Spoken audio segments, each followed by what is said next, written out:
Android Auto update and it's awesome. Let's talk about it.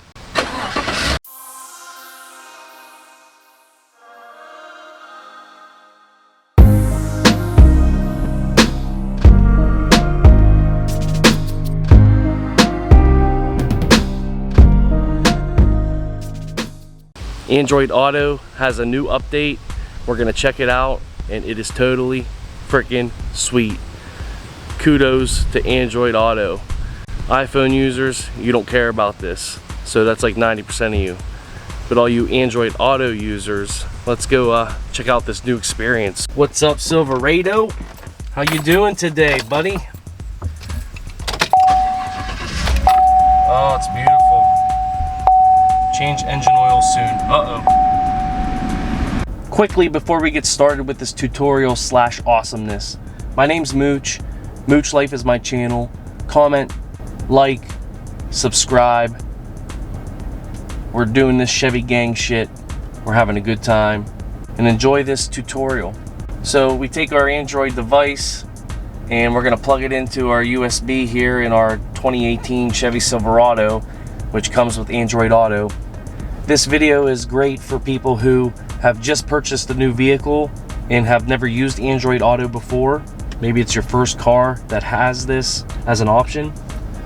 Or it's great for people who happen to switch from iPhone and were so used to Apple CarPlay and want to jump on over to the other side and join us Android hooligans. So what we do is we got our USB cable or USB-C. We're going to throw it into the phone, and when we do that, the projection symbol there is going to change to Android Auto.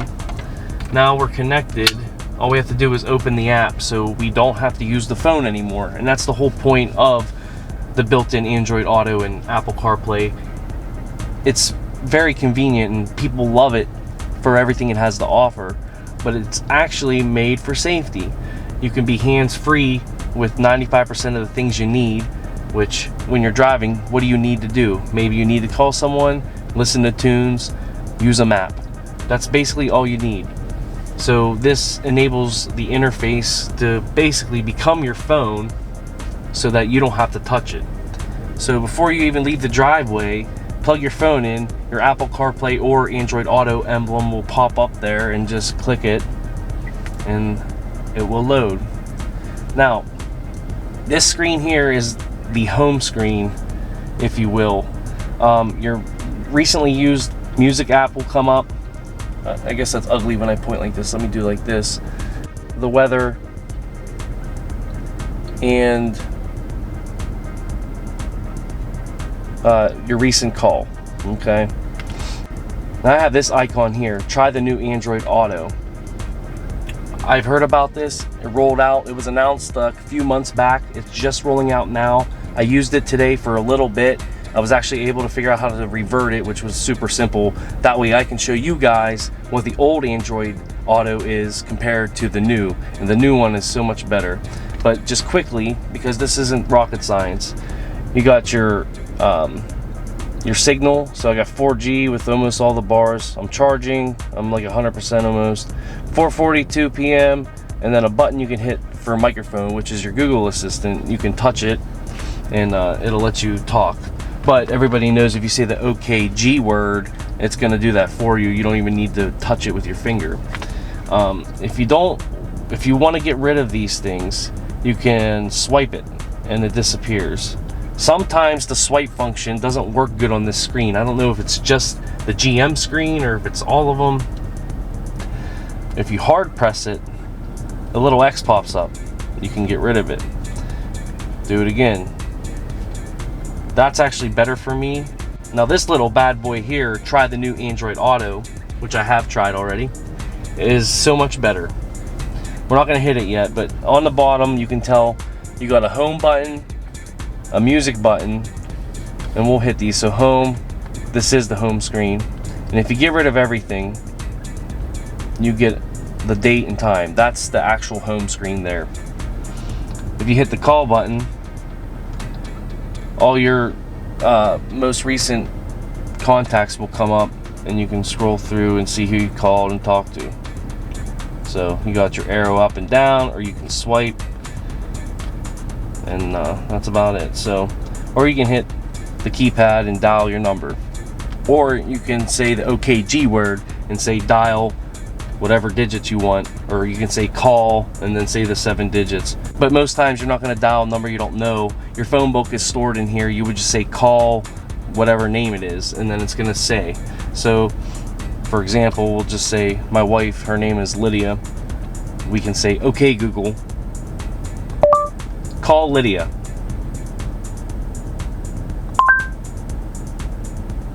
Calling Lydia, mobile. I'm going to cover this up in case it shows her number. It doesn't. So now it's ringing. She's actually at the hair salon and told me not to call her, but that's why I hung up real quick. So anyways, you got all your recent contacts. Go back to the home screen if you want. There's a tab now. Recent call, Lydia. Okay, I don't want to see that. Get rid of it. You can hit your music button. Brings up your most recently used app for music, which mine is Apple Music, which sounds weird because I'm on Android, but Apple Music is available for Android devices. It's like $10 a month or something, but Android, for Verizon anyhow, if you do the unlimited plans, you get Apple Music included for free. So check it out if you're interested. If you already pay for unlimited data and you switch to Verizon, you can get Apple Music for free, which their plans aren't cheap. But there you go. We got Dr. Feelgood by Motley Crue. Can't play too much of it because YouTube gives you the little copyright email. So yeah, and then if you want to switch songs, you got over and back. There's all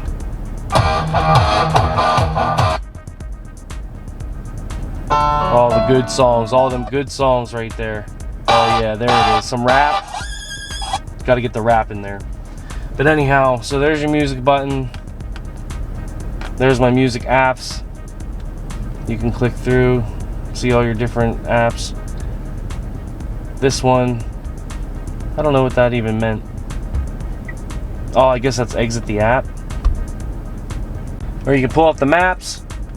So you pull up the maps now, it shows you where you're at. You can hit search. You can go to wherever here, and then you got settings, traffic, satellite. You can hit satellite. It actually shows you, just like on your phone, you can show traffic. It shows you where it's busy and not busy. You can mute stuff. You can do route options, which is like your tolls, avoid highways, avoid tolls, avoid ferries. And that's basically it. Now, this is it. This is the old interface. Now, this interface is nice. You don't really complain about it. It does what it needs to do. But it gets better. So what we're gonna do, I had the update option on there, but I'm just gonna go onto my phone real quick here. And we'll see how it reacts with the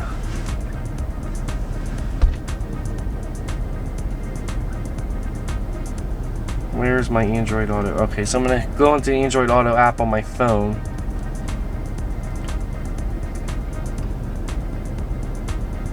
Oh wait, actually I think I have to unplug it to do this.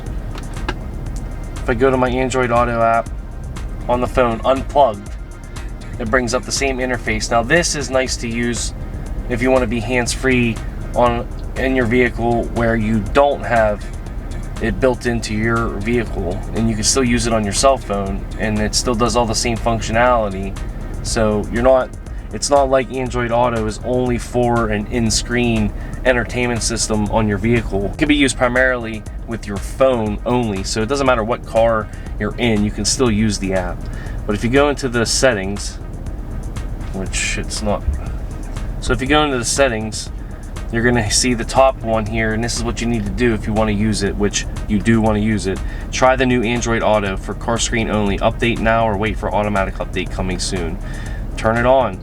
Alright, we don't need to wait for the automatic update coming soon. We're going to try it now. So now that's enabled. Alright, so we exit it. Now on here it looks the same because it's only for in-screen. Okay, so if you do want to use the new version, it has to be for the screen. On phone, it's the old version. So just a little tidbit there. So we'll exit the app, plug the phone back in, and there's our Android Auto. Now watch what happens. And check it out, there it is, the Android Auto upgrade. First thing, easiest thing to notice, is it looks cooler. Why does it look cooler? Because it looks like your phone. The old one you just witnessed has that pill-shaped notification bar on the home screen with that purplish color, which didn't really tickle my fancy. But this is a nice clean black. You got some graphics there. You got your stacked circles. You got a couple other like waves here that's probably hard to see on the camera. But the biggest first thing you notice on the home screen here is the pill-shaped notifications are gone. What do you have instead? Something that very, very much mirrors your phone. You got app icons. So that's awesome. App icons are everywhere. Why not have them here? Now, they were technically kind of like icons on the old interface, but not quite. They were just weird and ugly and pill. I keep saying pill shaped because that's what they were. Announced in late May, just releasing in the last couple weeks on people's phones. I showed you how to get on your Android Auto on your phone, not in the vehicle, on your phone, and you can go and you can click try the new Android Auto in the settings. It's the first one that comes up when you click settings. Now, you can do it on your car too. Mine, that's how I actually knew about it, was I was driving home from work today and it came up to hit the button on the pill notification on the old interface. It said upgrade to the new Android Auto. So I clicked it and then it just made me unplug. It told me to unplug my phone and I did and nothing happened. So I'm like, what the hell? Plug it back in. Oh, there it is, the brand new thing. So I barely even use this, but it's so easy to use. You don't really even need a tutorial. I just think it's cool and want to show you. Maybe some people aren't really good at using electronic devices and they want to see how to do it. So this could be helpful for them. It launches automatically your most recently used navigation and music app. So for me, I use Google Maps, which shows up there. And I use, for my music, I use Apple Music. So if I click in the Apple Music, it's going to bring me to there. Now this is different. There's a banner bar at the bottom that wasn't there before. You can toggle between your maps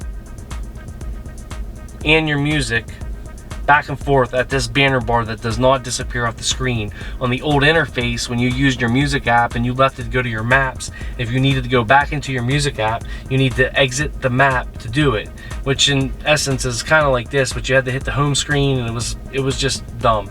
So that's awesome. If you use Waze, then Waze will be your default there if that's what you use all the time.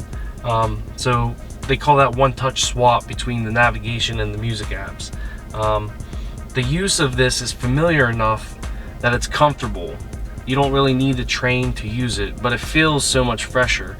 Even the font, if you look at the font, it looks cooler. So like, let's check out your music art and labeling and all your stuff here. And you got your play button and your playlist button, and if you hit play, there you go. I like a lot of different music up in here. I got rock, I got rap, I'm all over the place. Yeah, Tupac, gotta get that Tupac. So, Black Sabbath, Tupac, you pick. If you need to get into your maps here, I'm gonna get on here and then I'm gonna X out. I don't want people seeing exactly where I live, so I'm gonna put something over the screen here so you can't see. But if you go into your Google Maps here, you click where you want to go and you click like you know, Dairy Queen. Alright, it tells you how to get there and where to go. Head west on,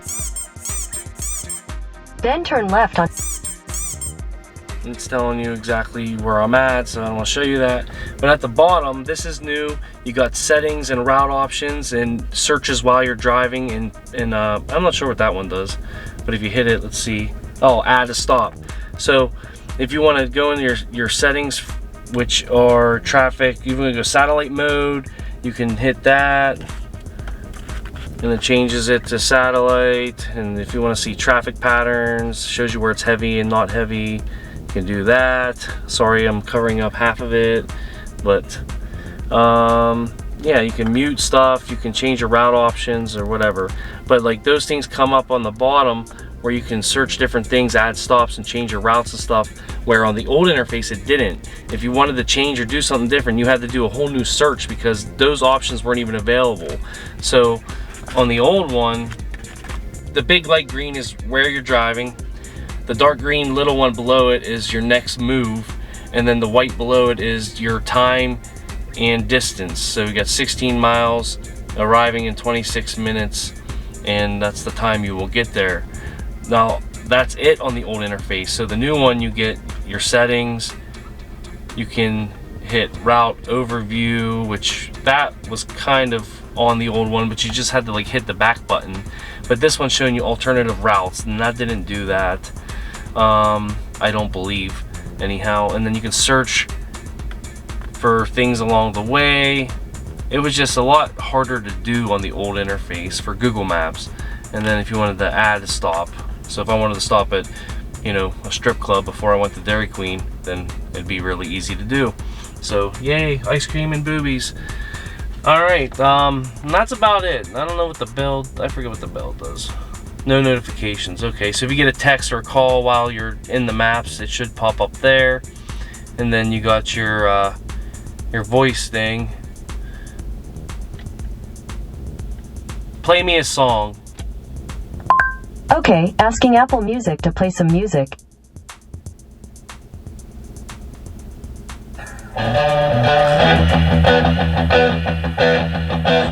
Pretty cool, pretty cool. You can say, okay Google, who's the coolest person ever? Hang on, let me check my top 10 coolest people list. Looks like you just barely beat Beyonce to make number 1. Sweet. Thank you very much. And that's a funny, stupid thing too. If you ask Google certain things like that about yourself, sometimes they give you these goofy responses. Oh yeah, I just beat out Beyonce for number 1 coolest person list. So there you have it. And then look, your navigation's still there. You got your home button. It's exciting to me because it just looks fresher. While you're driving at night too, that purple screen in the old interface, it gave a glow. This is gonna be darker, so it's not gonna glow as much. So I really like that. And then in the settings here, it'll pop up actually on your phone. It doesn't do it in the vehicle, but once you hit it, it'll pop up on your phone here. And then you can scroll through and change all your settings. I mean, this isn't real detailed, but it's also not rocket science. So if you didn't know how to upgrade your Android Auto app, now you do. Hope you enjoyed the interface review. I had a fun time showing it. My name's Mooch. If you're checking me out for the first time, hit the subscribe button. Don't be afraid to share, like, comment, even if it's negative. I want to hear what you guys have to say. Thank you so much for watching the video. The Android Auto upgrade is awesome.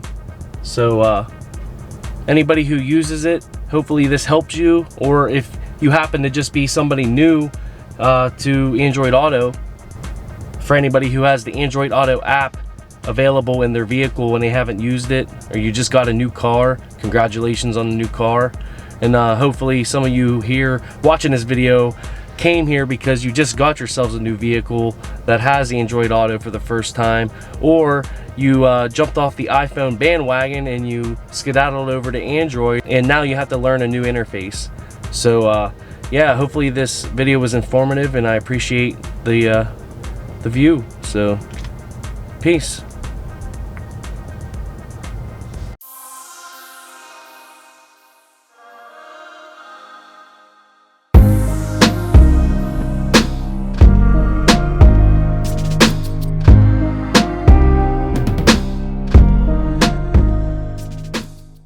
So if you enjoyed this video, give it a thumbs up.